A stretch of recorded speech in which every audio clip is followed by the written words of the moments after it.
Hello साथीहरू, यहाँहरूलाई मेरो एफटेन प्रिते च्यानलमा हार्दिक स्वागत गर्न चाहन्छु। म आज यहाँहरूलाई कुर्ता कटिङको भिडियो र सिलाइको भिडियो देखाउँदैछु यहाँनिर। र तपाईँहरू मेरो च्यानलमा नयाँ हुनुहुन्छ भने सब्सक्राइब गरेर जोडिनु होला। यस्तै यस्तै भिडियो सिलाइ कढाइ सम्बन्धीका सम्पूर्ण जानकारी चाहिएको।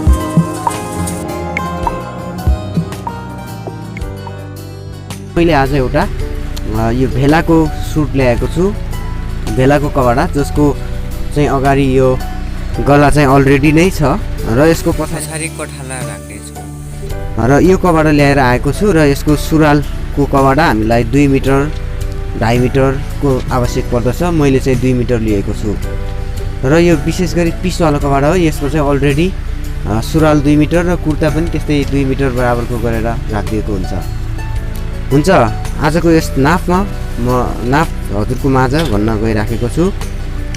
यसको कुर्ताको लम्बाइ चाहिँ 40 रहेको छ, यसको छाती 35 र यसको कम्बर 30 र यसको हिप 36 र यसको बाउला 20 र यसको मोरी 7 रहेको छ। टिप लगाउने र चुटपुटी लगाउने भनेर भनेको छ।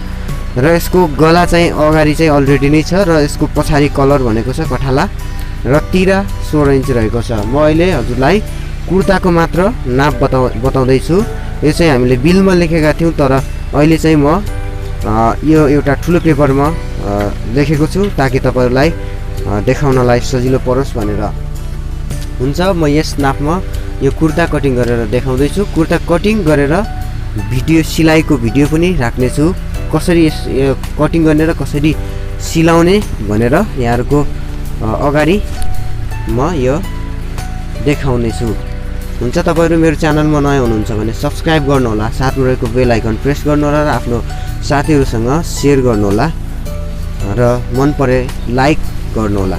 लाइक गर्न चाहिँ नछुटाउनुहोला। हुन्छ साथीहरू, म कटिङतर्फ लाग्दैछु। पहिला त हामीले यसरी कपडालाई सिङ्गल बनाउने र यदि काहीँ खुम्चेको बाङ्गेको छ भने हामीले आइरन पनि गर्नुपर्ने हुन्छ, तर यो कपडा चाहिँ आइरन गर्न जरुरी छैन। र हामीले अब यो भागलाई लिएर यहाँनिर यसरी टच गरिदिनेछौँ र टच गरिसकेपछि हामीले यसरी फोल्डिङ उल्टो साइडबाट फोल्डिङ गर्नेछौँ। पहिला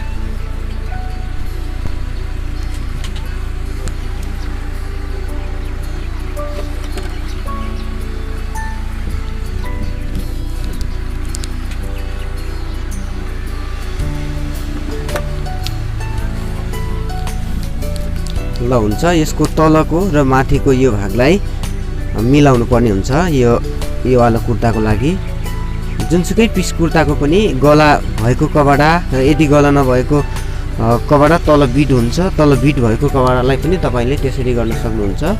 त्यसरी नै यो दुईटै पाटाको बराबर मिलाएर राख्नुपर्ने हुन्छ। यदि त्यसरी हामीले राखेनौँ भने गलामा समस्या आइपर्न सक्छ। यसरी मजासँग मिलाउन सक्नुहुन्छ पहिला। र यो मिलाइसकेपछि मैले चाहिँ अलरेडी मिलाइसकेँ, कन्फर्म गरिसकेँ। र यसको माथि हामीले लगभग आधा इन्ची बराबरको गरेर हामीले सिधा एउटा लाइन तान्नुपर्ने हुन्छ। यसरी लाइन तानिसकेपछि अब यसको तिरा कति छ भने तिरा 16 इन्ची छ। 16 इन्चीको ठाउँमा हामीले सिधै 16 डिभाइड 2 गऱ्यो भने 8 हुन्छ। त्यसलाई नै यहाँ चिन्ह दिनेछौँ र यहाँनिर 5.25 चिन्ह लगाएका छौँ, किनभने यसको तिरा चाहिँ 16 इन्ची थियो। र अब मैले स्केलकै माध्यमबाट गर्छु, किनभने स्केलबाट नै गर्दा ठिक छ, किनकि स्केल राम्रो छ। र यसमा हामीले हेर्न सक्छौँ कि एकदम राइट छ होइन, सबै कुरामा ठिक छ। यहाँनिर 0बाट स्टार्ट हुन्छ।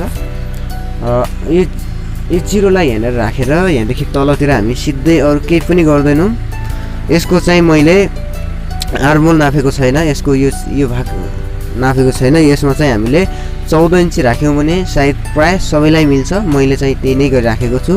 14 त्यहाँनिर राख्ने, कम्मरको साइजमा चाहिँ 14 राख्ने, माथि चाहिँ 7 राख्ने, तल चाहिँ 20 इन्चीमा थाइ राख्ने। उहाँले चाहिँ भन्नुभएको छ 20 इन्ची बराबरको मात्र। र अब यसलाई हामीले यसरी सिधा लाइन खिच्नुपर्ने हुन्छ। यसरी म रातो खालको चक देखाउँदैछु किनकि हरियो तपाईँलाई नदेखिन सक्छ यसको बुट्टा हरियो भएको कारणले। र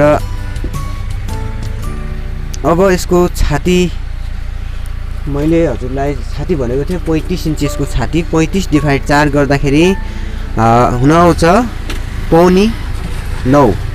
पौनी 9 मा चिन्ह दिनुहोस्, त्यसमा 1.5 इन्ची लुजिङको भाग छोडिदिनुहोस्। र त्यसै गरी 30 इन्ची कम्मर छ, 30 इन्ची डिभाइड 4 गर्दाखेरि 7.5 हुन्छ। 7.5 मा 1.5 इन्ची लुजिङ छोड्न सक्नुहुन्छ। त्यसै गरी 36 इन्ची यसको हिप रहेको छ, 36 डिभाइड 4 गर्दा 9 इन्ची हुन्छ। 9 मा चिन्ह लगाउनुहोस्, त्यसपछि 1.5 इन्ची लुजिङ छोड्नुहोस्। यो त हजुरले नर्मली बुझिसक्नु भएको छ। र त्यसै गरी यो माथिको भागलाई हामीले सिधै तान्नेछौँ र यहाँनिर चाहिँ हल्का राउन्ड सेप हामी यसरी दिनेछौँ। राउन्ड सेप हातले पनि लगाउन सक्नुहुन्छ, विशेष गरी हातले लगाउँदा पनि मिल्छ। र अर्को एउटा राउन्ड सेप स्केल हुन्छ, एउटा फ्रान्सीको एउटा स्केल हुन्छ, त्यसलाई पनि युज गर्न सक्नुहुन्छ। र यो सिलाइको भाग भयो, यसरी सिलाइको भाग। र अब म यहाँलाई यसरी यो यहाँनिरबाट लिएर यहाँसम्म कति हुन्छ, हाम्रो पौनी 11 भएको छ, त्यही पौनी 11लाई तल गर्नेछौँ। र त्यसपछि हामी यसको लेन्थ अथवा यसको लम्बाइ हामी नाप्दैछौँ। लम्बाइ यसको 40 इन्च रहेको छ, सिधै हामी 40 मा यसको आधा इन्ची हामीले बढाएर 40.5 मा हामीले यसलाई लाइन तान्नेछौँ। हल्का ठाउँ अलि कम भयो त्यही कारणले अब मैले 40 मा चिन्ह लगाइसकेँ। त्यसपछि अब यहाँनिर पनि यसरी गर्न सक्नुहुन्छ, 2.5 इन्ची बराबरको तल लुजिङ छोड्न सक्नुहुन्छ फोल्डिङ भाग। र अब माथिदेखि लिएर यहाँसम्म हामीले यस्तो गर्न सक्छौँ है त। यो चाहिँ कबाट अलि नदेखिने, अलि यसमा चाहिँ मार्किङ चाहिँ त्यति देखिँदैन। यो गलालाई अहिले काट्न जरुरी छैन, यसलाई चाहिँ हामी पछि काट्छौँ। पछि काट्यो भने राम्रो हुन्छ, किनकि अहिले म तपाईँलाई सिलाइमा पनि देखाउने छु। सिलाइमा पनि तपाईँले हेर्नुहोला, धैर्य गरेर हेर्नुहोला।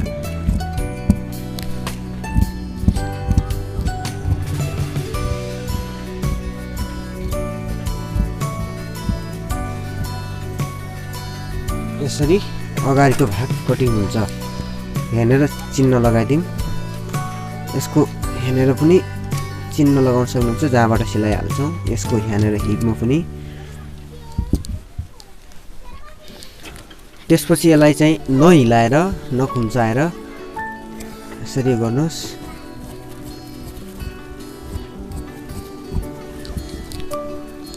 यसरी यो अगाडिको भाग भइहाल्यो।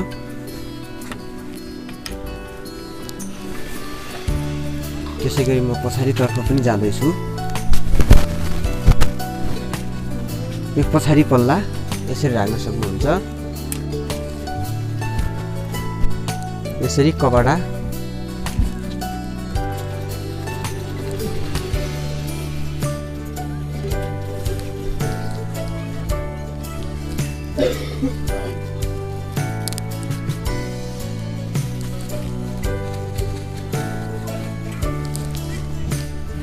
यसरी गरिसकेपछि अब यसलाई यसमाथि हामी राखिदिन्छौँ। यसमाथि यसरी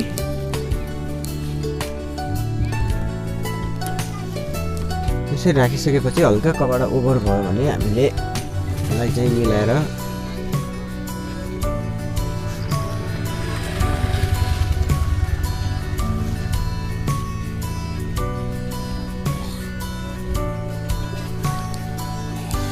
अलिक कपडा मिलाउन चाहिँ अलिक टाइम पनि लाग्छ है त, अलिक गाह्रो पनि हुन्छ।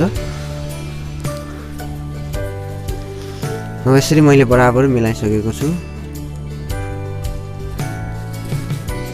अब अरू केही पनि नगर्नु, सिम्पल जसरी हामीले अगाडिको भाग काटेका छौँ त्यसरी नै काट्न सक्छौँ। र यसरी सिधै काट्दिने।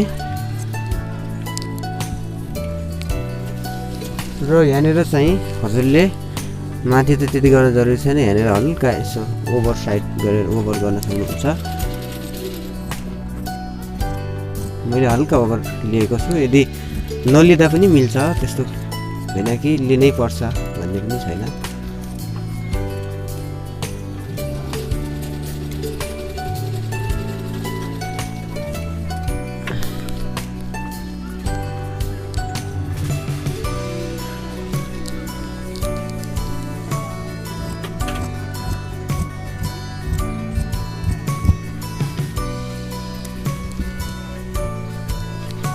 यसै अगाडि पछाडि क्लियर। अब हामी बाहुलातिर जान्छौँ, बाहुला कटिङ गर्छौँ। अब यही कभरलाई नै सिधै यसरी फोल्ड गरेर यसैलाई नै हामीले बाहुलामा कटिङ गर्नेछौँ। यो पुरै यहाँनिर यस्तो राख्नु होला।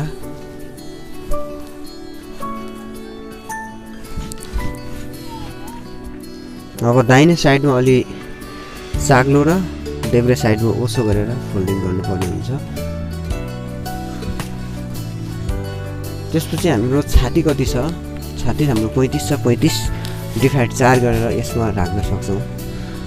पौनी 9 हुन्छ र हामीले यसमा लगभग 1 इन्ची आधा इन्ची हामीले लुजिङ छोड्दा पनि केही फरक पर्दैन होइन। 1 इन्ची मैले छोडेको छु, हजुरले पनि त्यही गर्न सक्नुहुन्छ। यहाँनिरबाट सिधै यता 20 इन्ची यसको मोरी 20 इन्ची लम्बाइ छ, यसमा चाहिँ आधा इन्ची सिलाइको भाग छोडेर हामीले चिन्ह लाउँछौँ। त्यसपछि 2.5 इन्ची, यो आधाबाट यता 2.5 इन्ची गऱ्यो भने 22.5 हुन्छ। 20.5 मा 2 इन्ची प्लस गर्दा 22.5 यस्तो। र यसपछि यहाँनिर पनि हामीले पहिला सिधै स्केल यसरी दिन्छौँ र त्यसपछि अब हामीले यहाँनिरबाट हल्का राउन्ड तरिकाले यसरी डाउन गर्न सक्छौँ, किनकि यहाँनिरबाट हामीले 1.5 इन्ची बराबरको यहाँनिर डाउन गर्न सक्छौँ, यहाँदेखि यता घटाउन सक्छौँ। र मोरी यसको 7 इन्ची छ भने हामीले 8 इन्ची राख्नुपर्ने हुन्छ। नर्मली कभर सिलाउँदा माथि जान्छ, 7 इन्ची हामीले नापेका छौँ फिटिङ, तर 8मा राख्नुपर्छ। हामीले 4 इन्चीलाई राख्नुपर्ने हुन्छ। 4 इन्ची यसको लुजिङ भाग चाहिँ पौनी 1.25 राखेका छौँ हुन्छ। कटिङ गर्दैछु म।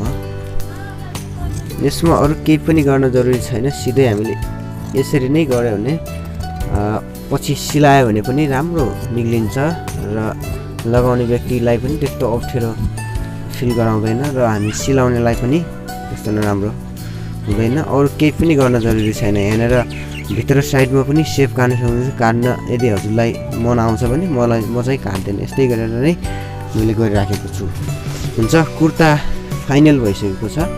यो कुर्ता चाहिँ म हजुरलाई सिलाएर पनि देखाउने छु र धैर्य गरेर यो भिडियो हेर्नु होला। हेलो साथीहरू, हाम्रो स्टाफहरूलाई देख्न सक्नुहुन्छ, उहाँहरू हुनुहुन्छ स्टाफ र यो हाम्रो पसल रहेको छ र यहाँनिर देख्न सक्नुहुन्छ एउटा साधारण एउटा कटेजको रुममा छ होइन। र म चाहिँ अब यहाँहरूलाई कुर्ता सिलाउनु सिकाउँदैछु।